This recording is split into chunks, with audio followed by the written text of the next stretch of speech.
Hello, everyone. Thank y'all so much for joining us today. I'm so excited to have our next guest on the line to chat with us today, Dr. Lafayette Holmes. Thank you, Lafayette, for joining us.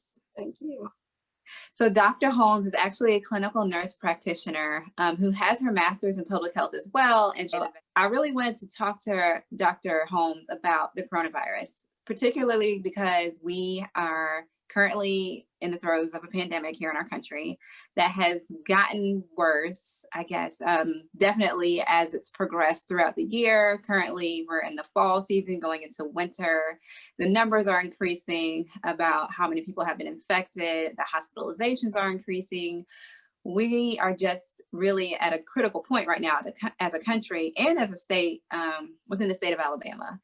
And while all that is happening, there's also a lot of people who are either not believing that things are as bad as they are, or are just so tired of maybe having to social distance and not live their life in the way that they're used to, that they're just kind of abandoning the caution that we had when it first happened. And so that's contributing to the increase in cases, but it's also something that I wanted to talk about, especially rolling into the holiday season when so many of us are having to grapple with the decision of, do I go to my friend's house or family's house for Thanksgiving and Christmas? Do we not do this anymore? You know, do I travel over the holidays? Do I go on that vacation that I really want to go to in December, or should I stay home?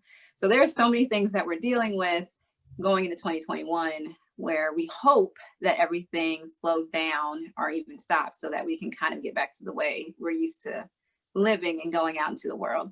So for this conversation, I wanted to bring in Dr. Holmes because she has a lot of knowledge about infectious disease, about vaccinations. She also is someone who has worked in the public health field, so she understands communities, and that's something that we speak to a lot with Elin and Rose, is how we as a community, especially as Black people, people of color, minorities, can kind of not just take care of ourselves when these things happen, but how we can be more informed and educated about the right way to move and what we should be thinking about and considering with this pandemic, because it has affected our community disproportionately, much worse in many ways than other communities. And so that is definitely something I'm concerned about as well. So Dr. Holmes, again, thank you so much for being on this call. I'm so excited that you are here to speak with us tonight. And my first question for you is just, what is the state of the coronavirus in our country, and particularly within the state of Alabama? Definitely, and I definitely appreciate you inviting me to be, just a part of this initiative, because definitely this is definitely a situation that's facing tremendously our communities of every color, of every ethnicity, of every socioeconomic corner. It doesn't matter who you are, in some way, directly or indirectly, you are being affected by COVID-19. And unfortunately, there is definitely a great disproportionate of harm to the African American community, or to our Black and Brown communities throughout the U.S., which is very unfortunate. But it definitely also, it puts a spotlight on the disparities that are in the brown and Black communities, which we are hoping that will continue to transcend to, really changing some mindsets, as well as looking at the public health efforts within our communities. But as far as the Alabama, and again, thank you for just allowing me to help to educate and enlighten your platform of viewers as well. Of course, thank you. Yeah, during this, very unprecedented time. All of us. There's not a person that I've met, whether they're, 10 or 90, that are just not astonished to what's going on right now. Definitely within the Alabama community, because I do work, as you mentioned, for the federal government. And I do have a background in public health as well, which helps me to be, a little bit more intrigued with the COVID and the rapid spread of it. Now, as far as Alabama and globally, COVID-19 was introduced to our country back in January, and it has ran the race, and we are constantly trying to catch up. We have never been in front of this disease or this virus, and we are nowhere near catching up to the race. It has, it's forced the healthcare community. This virus have confused us. It has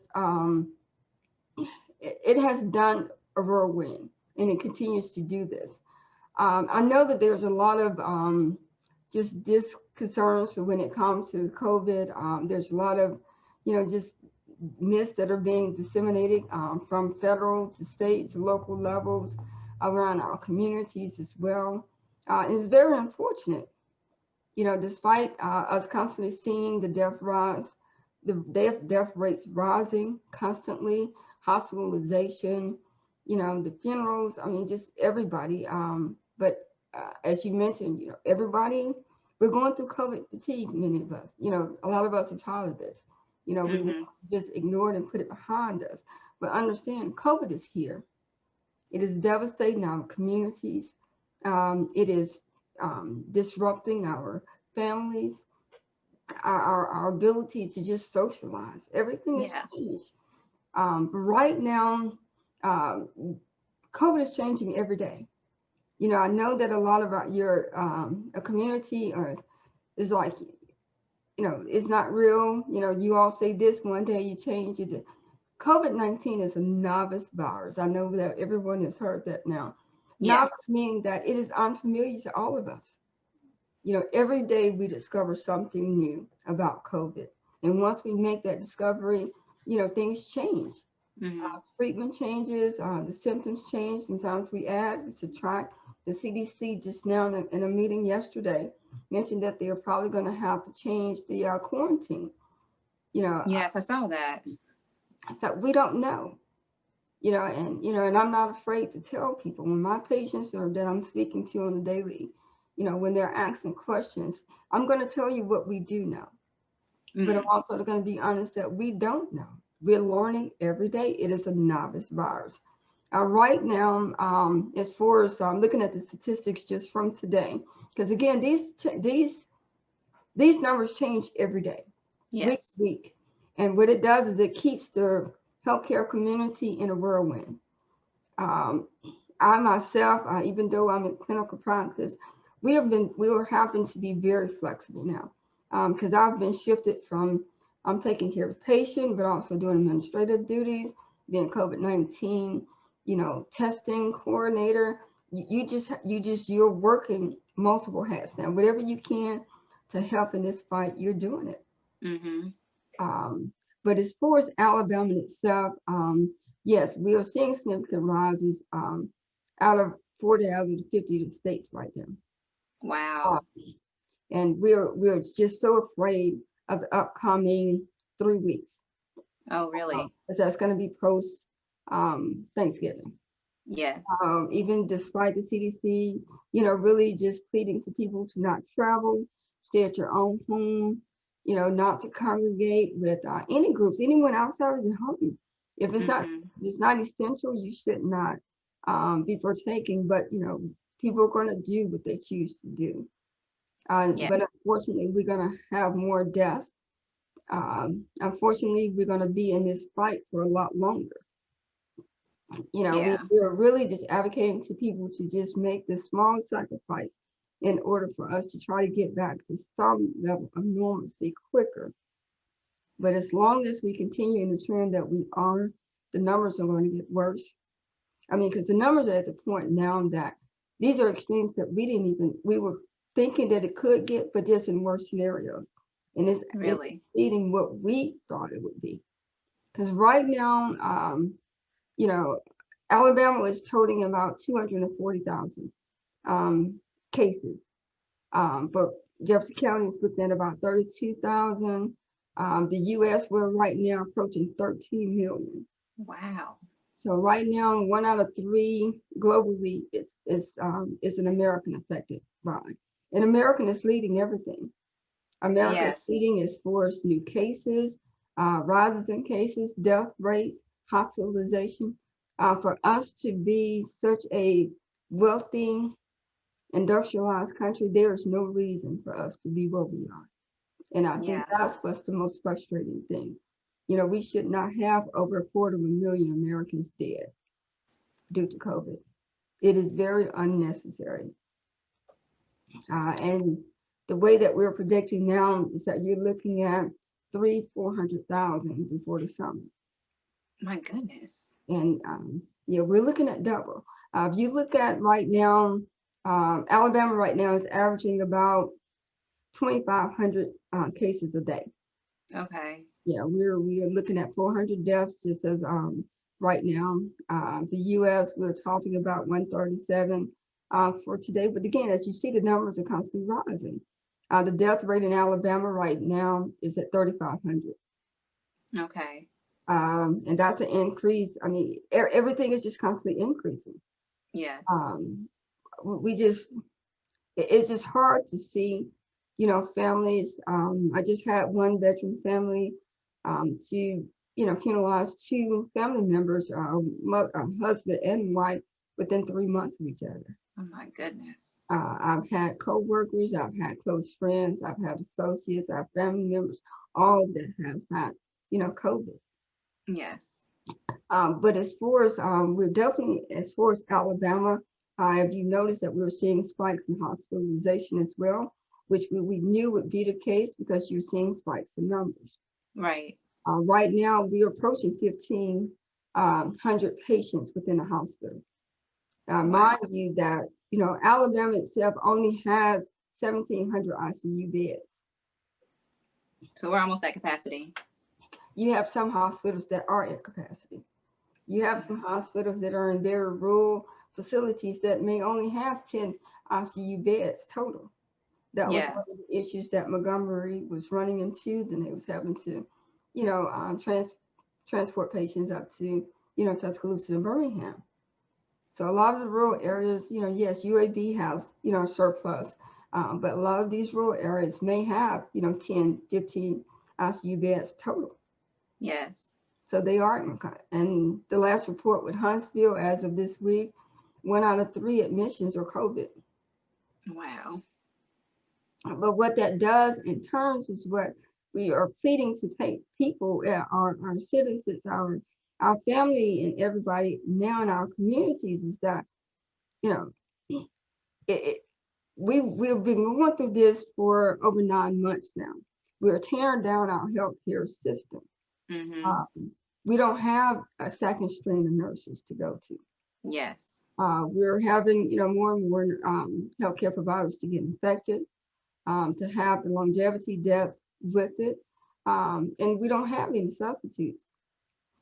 Yeah, that's something I actually talked to my husband about the other night, because initially I know when the shutdowns happened in the spring and everything just kind of stopped, school stopped, people stopped going to work, events were, you know, canceled, everything just stopped for at least a month. I mean, it was definitely longer in some areas, but I would say for at least a month, everything just completely just halted.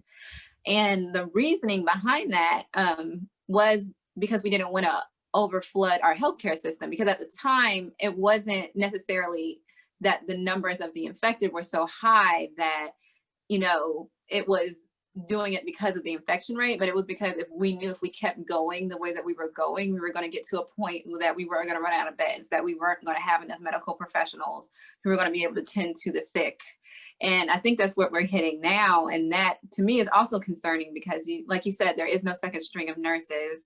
There aren't a second string of doctors. Even with the travel nursing situation, what I read in an article was, because now it's everywhere throughout the country and not just in isolated pockets, the travel, you know, before you could have nurses go from one community to another a little bit easier because maybe their community wasn't being affected. Now every community is being affected. So there isn't that surplus of travel nurses either. Plus your healthcare workers are just exhausted probably because they've been doing this for months on end and they are just tired, and it's not ending the way that it should. It's not tapering off the way that probably we hoped it would, or, you know, hoped people would take it seriously enough so that healthcare workers could hopefully catch a break a little bit, and not continually put themselves at risk taking care of the sick. So to me, that's also something to consider is, there's only so much care. And when it comes to the healthcare profession with nurses and doctors and nurse practitioners and just anyone, even just the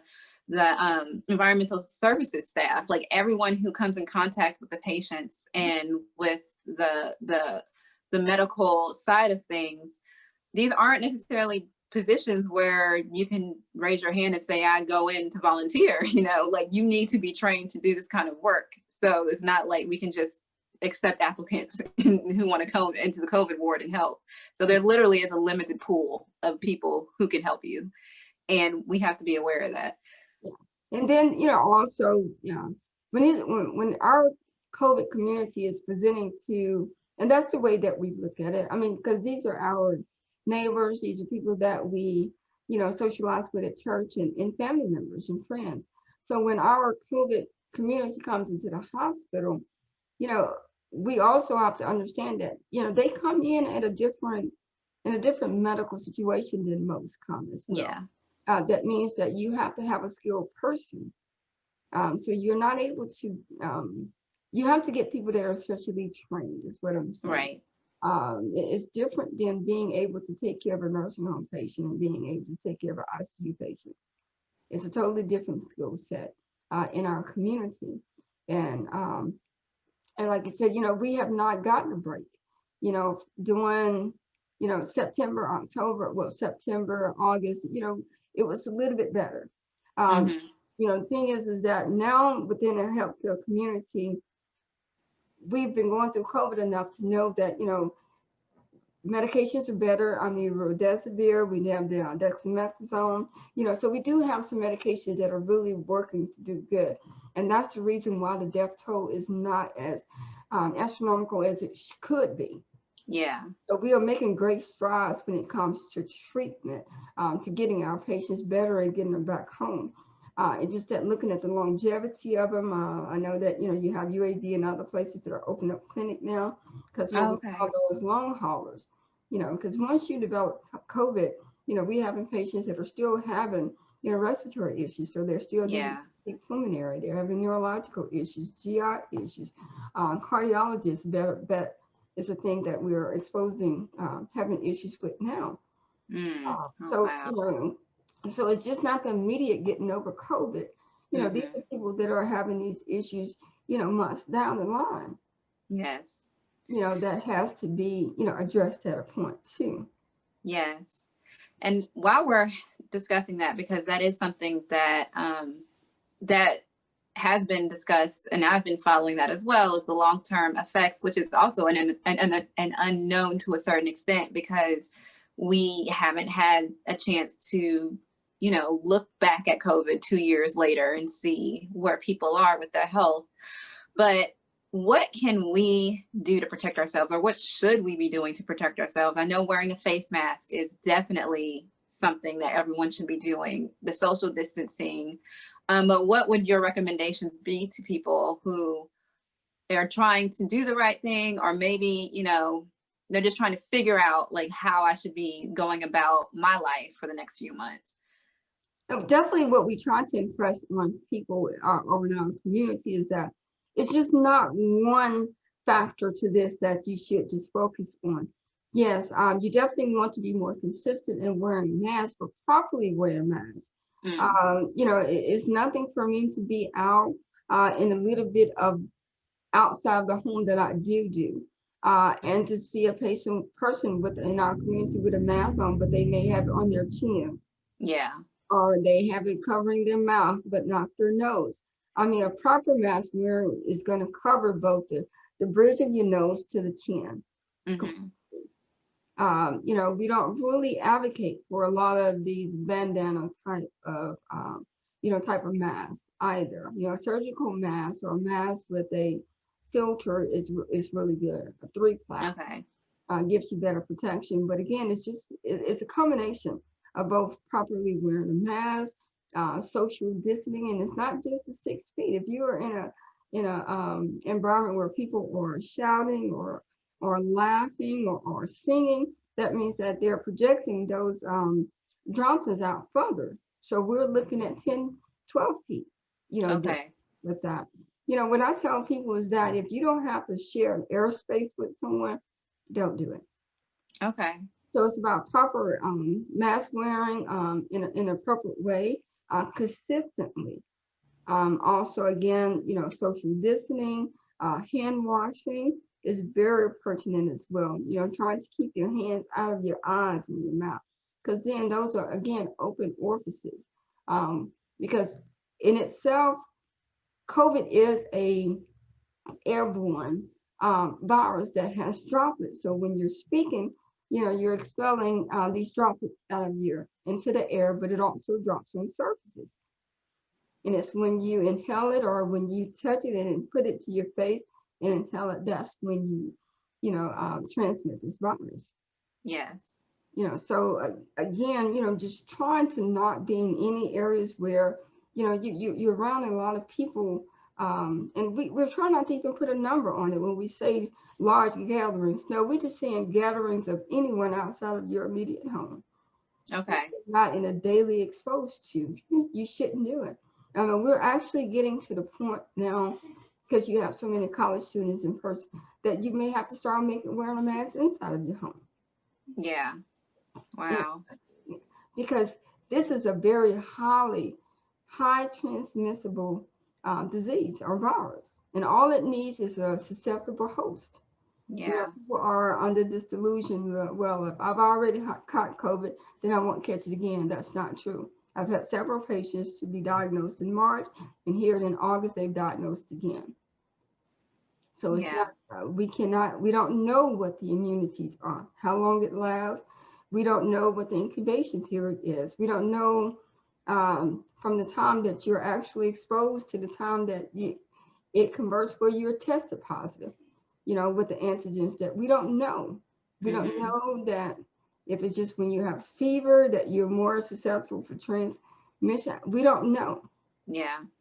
We don't know. What we're Yeah. saying people is that, taking everything into one account, hand washing, masking, social distancing, trying to avoid anyone outside of your home altogether, it's what's going to help. Okay. Not just one. Yeah, it's a combination of everything, which definitely is something that we all should be thinking about, especially we're going into the holiday season when the temptation to want to gather in large groups is going to be even stronger, because we're just used to being around family and friends over the holidays, and you want to kind of let your guard down a little bit more sometimes. And so, I mean, I completely understand it, because I've had the same contradictions myself, like confliction rather, myself, when it comes to things, especially when it has been months. I mean, we've started doing this in March, and now it's almost December, and we're trying to, but I know it's challenging. So for those who are listening and they're just like, I hear everything, but am still struggling, just know that you're not the only person struggling. Like, everybody is struggling. No one that I know of is enjoying the social distancing and the mask wearing, and that just being overly aware of their surroundings in the way that we're having to do now. But it is important to do what you can and to do your part to protect yourself, to protect your family, your community, those around you, because you don't know. A lot of people are asymptomatic, so you may not even realize you've been exposed because you don't show symptoms. And if you never have been tested, you may just not know. And so that's something that is something to consider as well. So, and as a healthcare provider, again, we're human as well. yeah, We're frustrated. We're tired of this. We're tired of being socially isolated as well. I promise you we are. I personally have not seen my mom this year, and I don't think I've ever gone 2 months without seeing her. I'm having to isolate myself from family. So we're going through the same things that you all are going through. Our communities are going through as well. yes, So we're not immune to this. yes, But I know that in order to try to ensure that I'm able to endure, hopefully next year with my mom, I'm having to make these sacrifices now. yes, It's very yes, unfortunate, but this is what we're dealing with. Because again, we as healthcare providers, Usually during the holidays, I take off a week during Thanksgiving, 2 weeks during Christmas. I've not taken off truly since this has started, and I have a lot of colleagues that are doing the same. Wow. We're just constantly in there trying to keep the fight going, Yeah. because we are tired. We're Yes. tired. It's very perplexed of what we're having to do these days, but we're going to continue to do it. Yeah. This is what, it's not that we're signed up for. This is what we were built to do. This is Yeah. what we do. Yeah. And we will continue to fight. It's just that, when we're just seeing things that don't have to be. Yes. Yeah. When you're in that situation in that room and you're the only person that's there to hold that person, that person's hand. They can't have a family member in there. You're having Right. to, do an iPad when a person is transitioning. That is very terrible. But we're getting to the point that, I have patients that right now I may be concerned about, a situation or a symptom that they're having. Usually I can go ahead and admit them to the hospital to just get evaluated. I can't do that right now. Mm-hmm. Because right now, every possible bed that we have, we are having to save for COVID patients. Oh, Um, wow. right now, again, I was just in a meeting today. We're looking at, again, shutting down elective surgeries. Oh, really? We're getting back to that point. It's unfortunate that, again, once the healthcare system gets to a point, as a community, we're not going to have a choice but to stop. Now, I Yeah. know right now with the federal government, they don't want to do a shutdown. Yeah. No, I know. Mm-hmm. But we're going to get to a point where it may not be a choice. Yeah. And we are quickly getting to that point. Well, that kind of brings me to my next question as well, because there has been a surge in news articles over the past week or so about the vaccine for COVID-19. A lot of development has been made, a lot of progress has been made. And I wanted to ask you about this because I really wanted to know, where do we stand on the development of the vaccine and on distributing the vaccine? And then I also wanted to talk with you about just the vaccine in general and what we should consider when we think about either like getting the COVID vaccine, or if we are cautious, because I do feel a lot of people may have some questions. They may not be sure if they even want to be vaccinated, especially within the Black community, because we too have a really horrible history of vaccinations, especially with the Tuskegee syphilis incident. So I would love for you to speak about what you know about the vaccine and how, I guess, do we think it will be distributed to communities? Yes, definitely as a community, especially within the Black and Brown community and globally, definitely I can sympathize with, the concerns or the reservations and even the distrust when it comes to vaccinations, when it comes to the federal government. It's just been so much that has transpired, over this time, especially with a lot of federal or government influences or interferences when it comes to the manufacturing of these vaccines. And that's been a great concern for healthcare providers as well. Because as a clinician, I can honestly say, I personally would not advise my patient to proceed with vaccination until I'm very comfortable with it. I Yeah. won't advocate it. And we do know that, we don't know. I mean, this is the first time in history that we've ever, had a vaccine to just go through the process. And it's not to say that, right now, when they did Warp Speed, that initiative, the United States pledged $10 billion into this, providing money to different manufacturers for vaccine studies and also distribution and manufacturing of it. So you have, several dozen companies right now that are working on vaccines. And this is a global effort. This is just not the United States. This is a global effort. Right now, we have 3 manufacturers that are currently, 2 has already submitted their application to the FDA for approval, emergency approval, and that's Pfizer as well as Moderna. Now, Pfizer was the first to do it, and both Pfizer and Moderna, both their efficacy is about 95%. So about 95% of their patients had positive results with theirs. Yeah.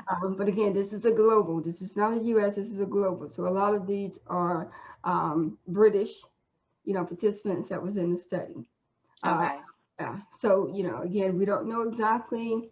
Again, they tried to make sure that they got a good variety of different ethnicities with doing these studies. But unfortunately, again, because of our reservation, a lot of African Americans were not participating in the studies. Yeah. Again, I mean, I understand. Yeah. But again, right now, Pfizer is #1 with providing, submitting their emergency approval to the FDA. Within the week or so, we should be able to get some word from that. As a clinician, they still have not yet submitted the reports to us to review. But again, it would be the FDA that would have to approve it. But we would like to know, I would like to at least see the report so that I can have, confidence in speaking to my patients as well when I'm addressed with those questions, which I will be. But again, Pfizer is #1. Again, within days, we should hear something back from the FDA if they're going to approve it or not. Now, the Pfizer vaccine itself is a 2-part series. So you will get 1 vaccination, and then within they're saying within 6 to 8 weeks, you get a second. And some are saying 30 days. So that's the only concern about that, is trying to figure out how we would distribute it, as well as trying to keep up record of who got vaccinated or not. So supplies is going to be an issue when you talk about a 2-part series. Now, as far as the side effects, we don't know.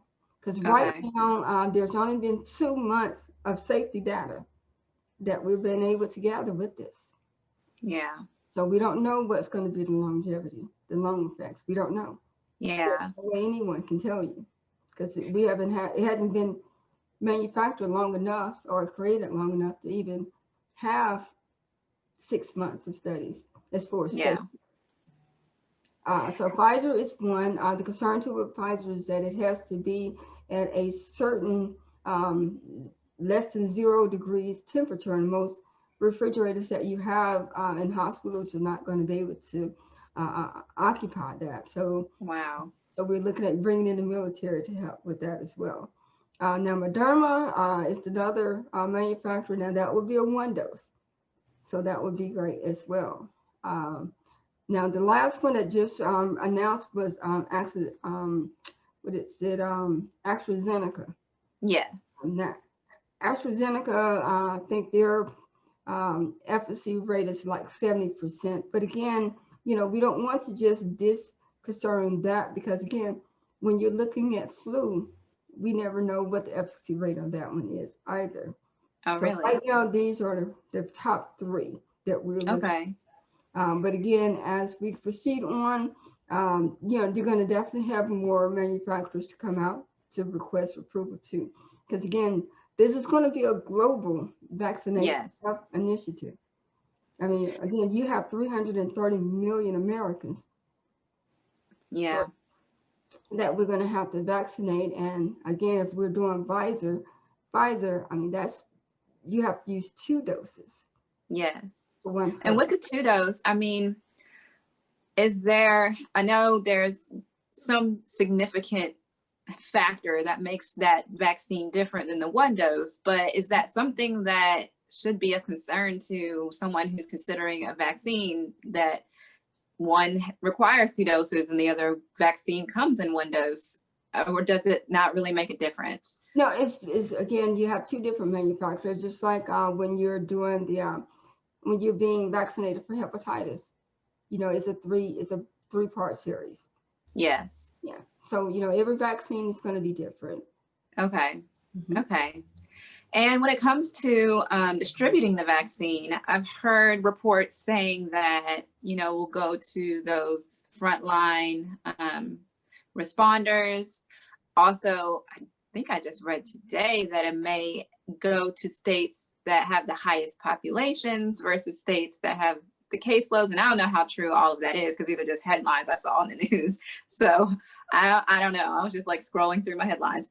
But as far as what when it comes to how the vaccine is going to be distributed, what are the conversations that are being had about who will receive it first or who is priority? Well, in the most recent meeting this week, again, we've been talking about distribution for the last almost 2.5 months now for Alabama for on the federal level as far as distribution. So right now, one of the concerns is definitely that with all of the manufacturers that we have presented with deaths for, there's not been any studies or testing done on children nor pregnant women. So Okay. those would be the two populations that would be excluded from vaccination, from Okay. ISDs. And secondly, right now, and again, things change day to day. Okay. So as of today, what the plan is to start vaccination with our frontline healthcare providers. And those are the ones that are actually in the hospital that are taking care of direct COVID patients each day. So for persons like myself right now, I would not be included in that on that. Okay. Day. Just those that are directly in the hospital, directly taking care of COVID patients. Also, we're looking at civil servants as well. So we're looking at police officers, firefighters, persons of that, paramedics, those that are on front line in direct, transmission of these viruses as well. And afterwards, we're going to start looking at expanding it out to the most vulnerable, high-risk patients, persons like myself that have autoimmune disorders, whether it's cancers or an autoimmune disorder, diabetes, that has issues of those types. But we have a lot of Congress that are making sure too that our brown and Black communities are not disproportionately looked over as well. Okay. So a lot of advocacy is about that as well, because Okay. the federal government is truly under a microscope when it comes to making sure that there's an understood that we have recognized that this, how things are disproportionately shared throughout our communities. Yes. Well, thank you so much to speaking to all of that. Definitely is something that I know a lot of people are thinking about, and it's got on a lot of people's minds right now with a lot of the news stories that are coming out, and even with it being flu season and the conversations about being vaccinated against the flu during the pandemic. So I feel for myself, I've thought a lot more about vaccines this year than maybe I had in the past. And a lot of questions have come up even for myself, trying to figure out what does this all mean and how will this affect myself and my family and those around me. So I do thank you so much for taking the time to speak with us on COVID-19 in Alabama within the Black community and about your work and your personal experience with it, because I think it does mean a lot when people hear from people that are working in the healthcare field and people who have dealt with this head on, especially, like, I'll even say for myself, I haven't contracted the coronavirus. I do know some people who have, and I've asked them about their experience, but it's always different. And that's the thing that is really unique and also concerning, is because some people have very severe symptoms and some people have milder symptoms. And so you can't judge what your reaction is going to be based off of what somebody else says.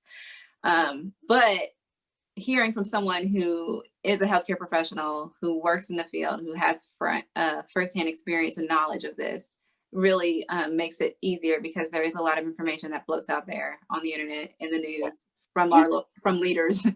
Yeah. And I truly wish that, I know that, because of HIPAA, there's a lot of things that we can't do as far as inviting the public into the hospital settings. Mm-hmm. But I think that it would be a real enlightenment and reality check if we were able to actually bring those cameras into that COVID floor to see, you know, again, I've dealt with several patients and family members and friends at this point that have had symptoms on both ends of the spectrum. Yeah. With mild symptoms to no symptoms that are positive to multiple hospitalizations due to COVID. And when I tell you um, to hear someone call, and at this point now, I'm so familiar with the tone that Yeah. immediately when I get the phone call, that first, just that first persona of sound, I already know what's going on. Because Mm. when you're talking or dealing with a COVID person that are actually going through true symptoms of COVID on that other extreme, I describe it as being that desperation of breathing. Yeah. These are people that, just really can't get through 1 to 2 words without this very, just forceful, disturbing cough. You Yeah. would think that they're actually literally getting ready to cough their lungs through their chest. I mean, just this devastation, and I mean, I guess, you have to be there to hear it, to just, it's a horrible feeling Yeah. see someone or to listen to someone go through that desperation of breathing, to know that, even if you've had a cough, just imagine if you're coughing for days at a time, you are tired. Your Yeah. body is weak. It's a horrible, I mean, I have patients to say that they would not wish this on their worst enemy. And it's horrible. Yeah. It is truly horrible. But I really truly, would like to truly advocate to people that, please, and I know everybody has their own disposition when it comes to the flu vaccination. I personally, I did not just get the flu vaccination this year. I got the high dose. Most Okay. people don't know that there's 2 versions of the flu vaccine that you can get. And I actually got the high dose. These are the dose that if you are in a facility that even has it available, because every facility you go to doesn't have it available. But these are usually those that are more isolated for people 65 and over that have Yeah. autoimmune. So I actually got the high dose flu vaccine this year, as well as the pneumonia. I had Okay. pneumonia every 5 years as well. Yeah. Just to protect yourself. Because again, I am getting patients that's come in, yes, that are testing positive for both COVID and flu. And Mm. that's a lot. That's a That lot. is, wow. Yeah. Well, that also kind of goes into my final question for you.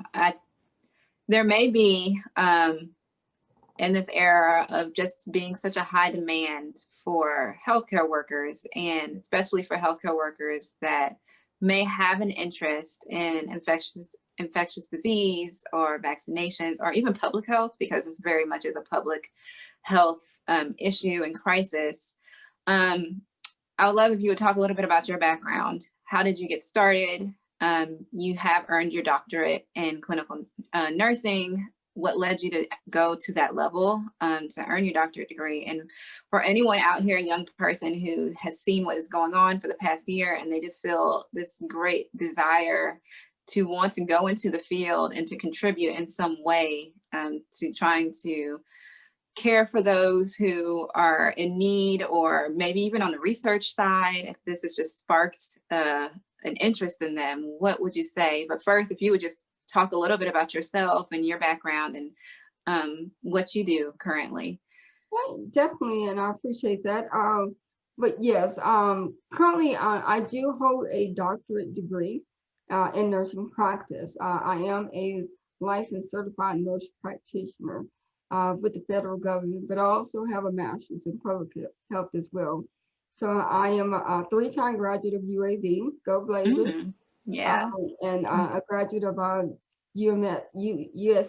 in Hattiesburg as well, North Okay. Southern Mississippi.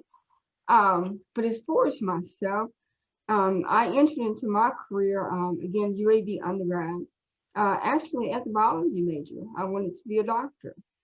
But once I got into UAB, really looking at the years, but also, you know, if you're working in the healthcare profession, you notice that the nurses are who spends the most time with patients. Yes. And not to in any way to belittle um, the attributes of the physician as well. I mean, this is a collaborative, Mhm. you know, team that we utilize. But it's that nurse that's on the forefront. You Mhm. know, and again, you know, I just thought that I would be better suited to work in that area. So I did go back and again get my bachelor's degree from UAB. But my career started off on a neuro ICU.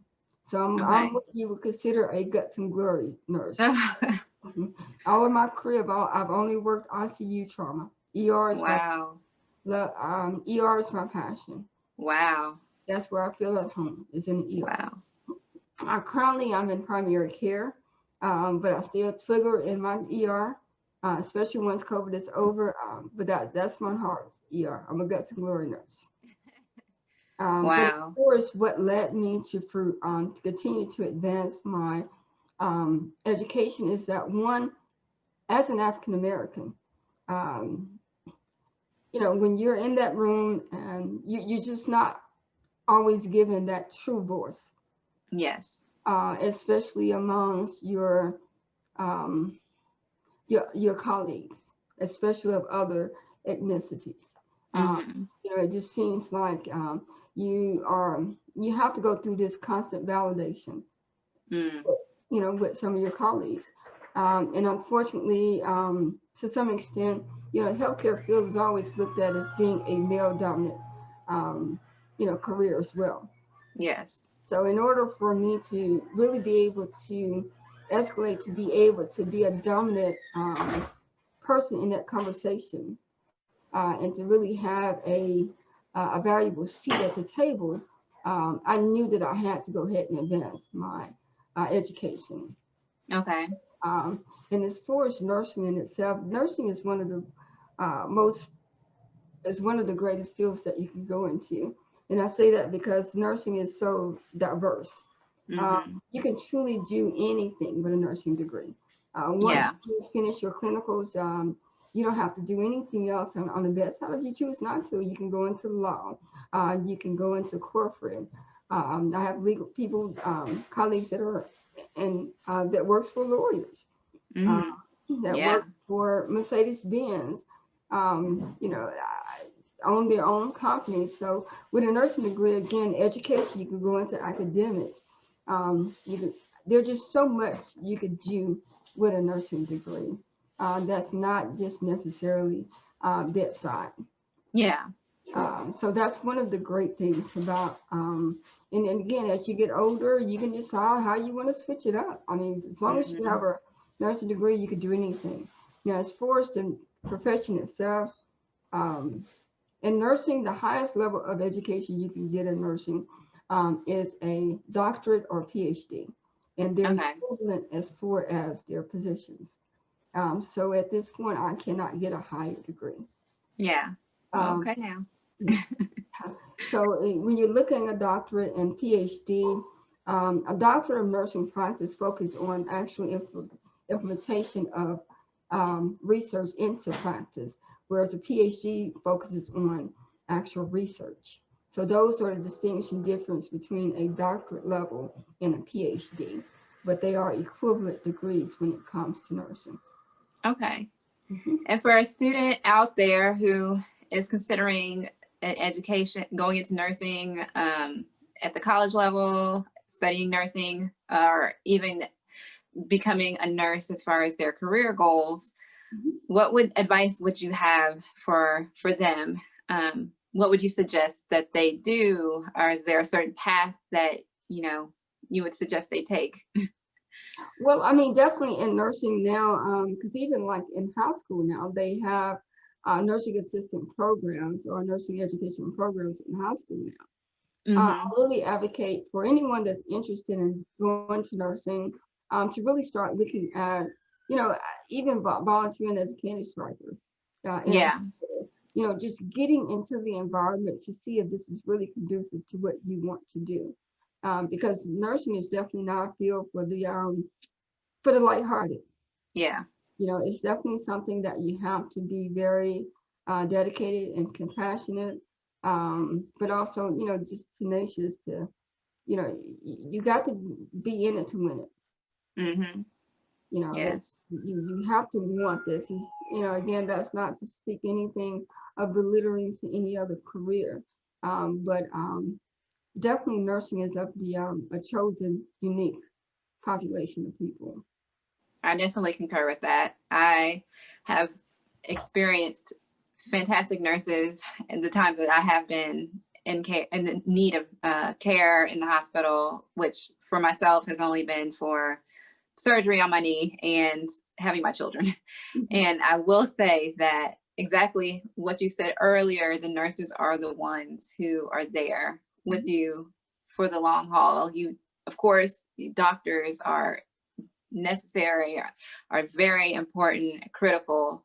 But when it comes to the needs that come up on a day-to-day, hourly basis, when it comes to the person who's going to hold your hand, when it comes to the person that's going to, talk you through it, coach you through it, those are the nurses. And I cannot thank them enough for the care that they provided for myself and my own family. I thank the nurses that are in my family, because there are so many nurses in my family. So it's incredible to know that so many women around me have chosen to go into that career path, and including some of my even nieces are considering careers in nursing now. So that's exciting. But so thank you for myself, to all the healthcare professionals, for all of those first responders, frontline workers, for doing what you all are doing. And a lot of times we as the public aren't able to see what you do because we're not in those hospitals and practices seeing what happens. But it's because of the work that y'all do that y'all are able to keep us all safe and saving the lives of the people that we love and care about. So thank y'all so much, because I know it's been a very difficult year, and I can't even imagine the things that you all have witnessed, that you all have experienced, that the rest of us have not and won't really understand, honestly. So, is there something that you all, as far as healthcare professionals, what is something that you do to kind of help you, I guess, release, after, if that's even possible? Is there people that you can talk to? Are there things that you do personally to just kind of keep yourself balanced during this time? Well, I mean, again, I've always worked in high acuity areas of nursing. Yeah. So I've always worked in areas where, on almost on a daily basis, you're dealing with death. Yeah. So, again, it doesn't, you're still human. I mean, you never come numb or just dehumanize. Okay, you have feelings. I mean, you have emotions. I've spent many days, crying with patients, crying with families, holding hands, praying. We've done it all. Uh, Mm. but I will say that I have been in nursing now for 20 years. Mm. Um, and I can truly say this has been the most troublesome time of my career. Oh, wow. At this point in my career, I've worked from New York to California at this point. Okay. But I can definitely say this is the most scariest time in nursing that I've ever had. Uh, Mm. and unfortunately, we're really not seeing any let up right now. I think that in the next 6 to 12 weeks, it's going to be a dark time for the U.S. Unfortunately, the death rates are going to rise. The cases are Yeah. going to rise. It's very unfortunate, but again, you can see the lines at the airports today. You Yeah. see the cars on the interstates right now. Um, it's very unfortunate, but right now, in these next 6 to 12 weeks, we're concerned. We're very concerned. Because right now we don't want to get to the point where Europe was, where we're having to decide, who lives and who dies. But we're Yeah. getting to that point. I remember in April, we was having to tell cancer patients that you just have to go home and die. I mean, because there was nothing we can do. Yeah. We don't have beds. Those patients that are terminally ill, we were having to, discharge them to home health. to the hospice, because we have to, we can't even afford to bring them back in. Yeah. There's a lot of things that there's a lot of people prematurely dying of heart attacks. We look at these numbers, but we know that these are not true numbers. We know that.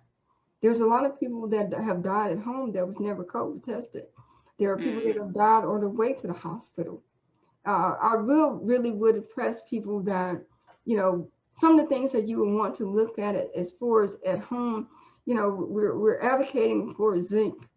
I take vitamin D. Actually, I take 5,000 units of vitamin D a day myself.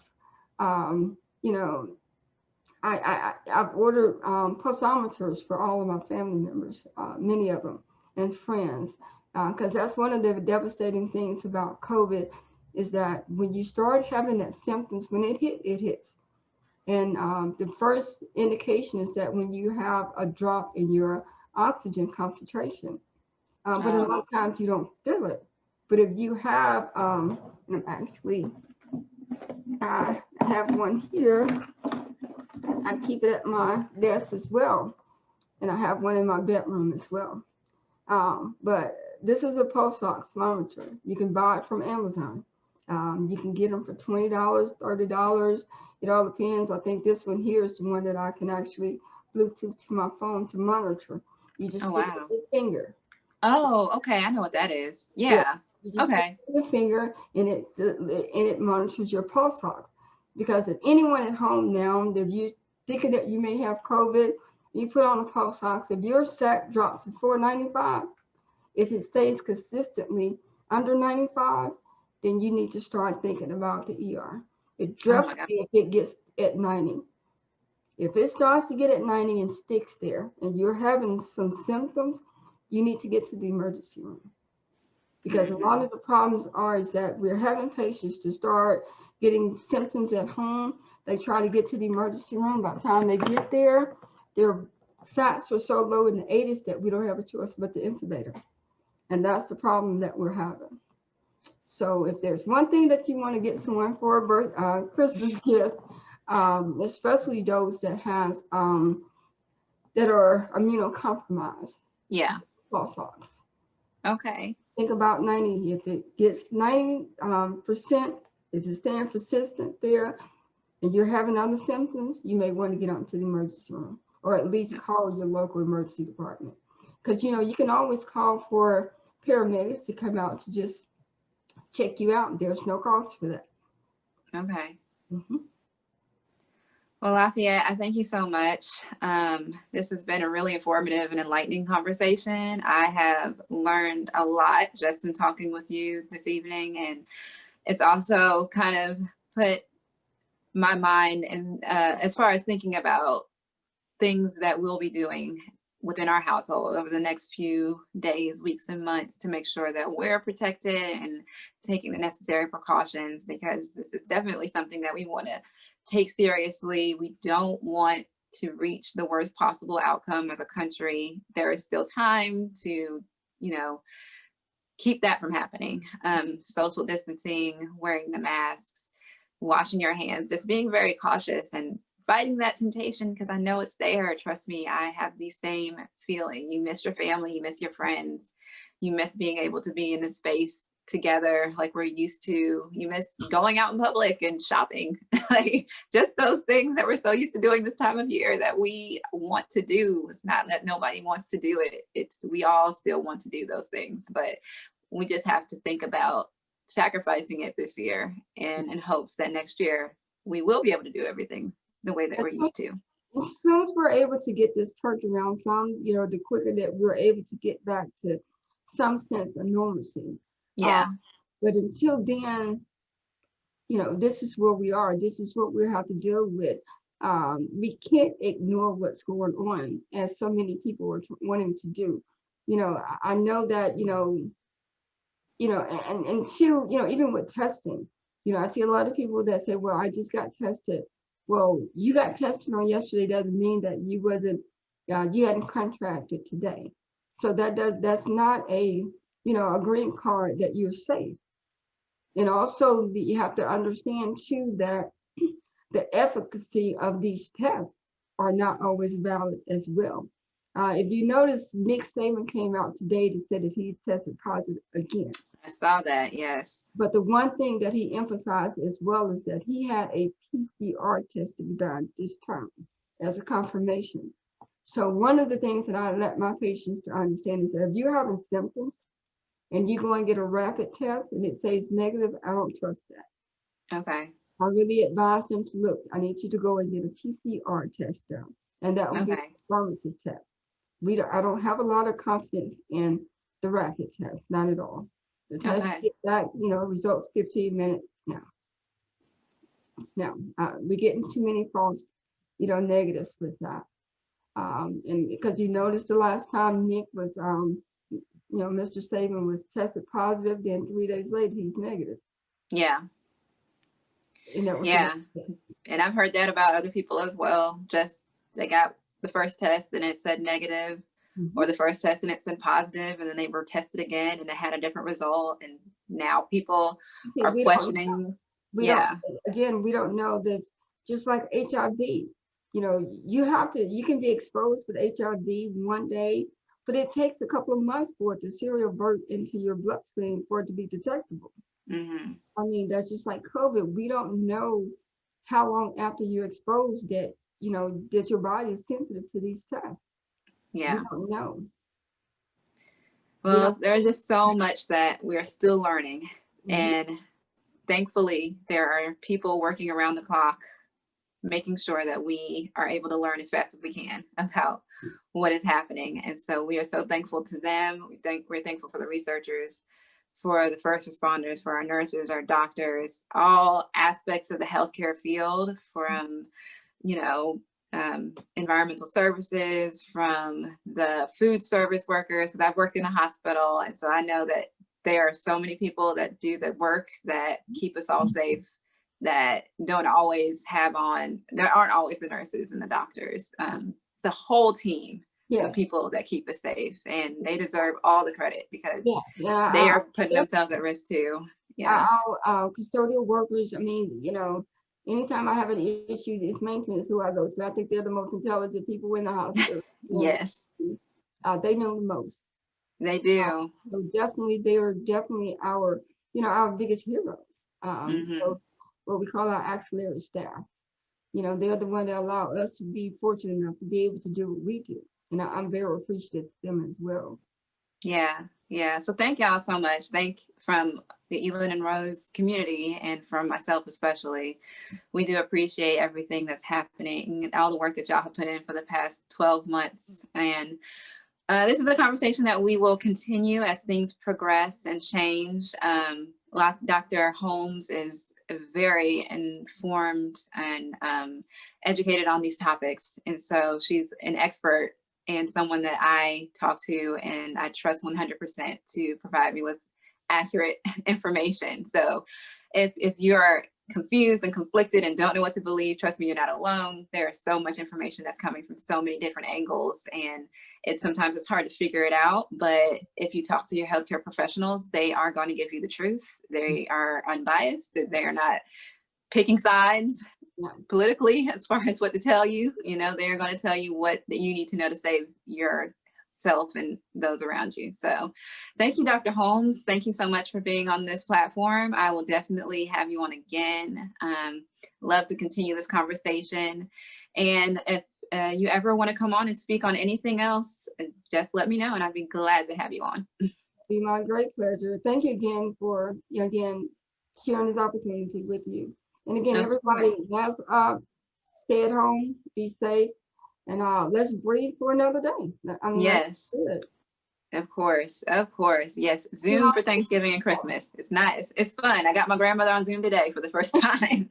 It's not horrible. It's actually a lot of fun. So thank you, Dr. Holmes.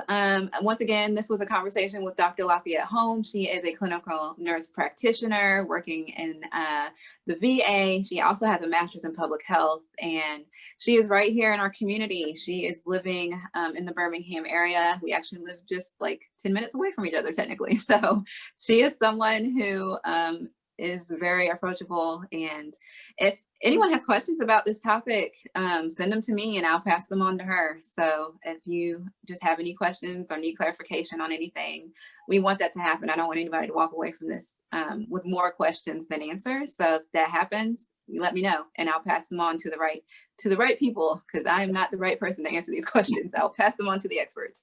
But thank you again, and I look forward to speaking with you again. Thank you. And again, all right. Thank you all. Have a wonderful rest of your day, and we'll talk soon. Bye-bye.